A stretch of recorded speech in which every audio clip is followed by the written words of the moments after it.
In my experience in working with older victims of abuse, we find quite often that there is depression and anxiety, which especially when you're looking at 30, 40, 50, 60 years of being in an abusive relationship, it's no wonder that they're suffering from these issues. Sometimes we as a society think just because people are older, they become depressed. That's not true.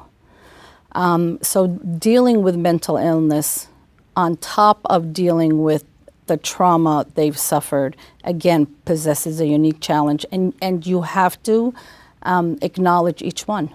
Oftentimes, because of the stigma of mental health, they may not have a diagnosis. They have a misdiagnosis or they're undiagnosed. And what I mean by that is because people may hear and see things other people do not. They may be depressed or anxious, and they do not identify those as mental health issues. They identify those as life issues.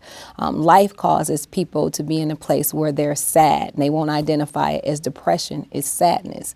And they will not identify it as anxiety. They'll identify it as nervousness.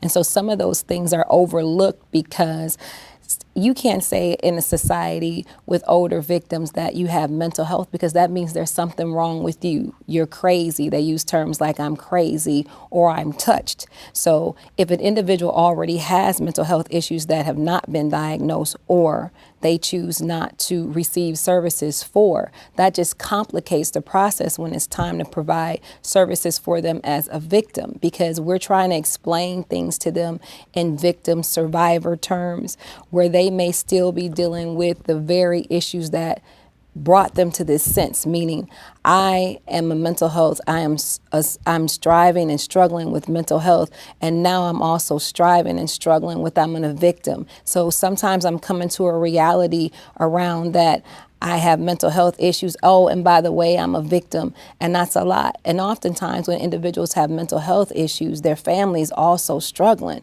with what does that mean for me?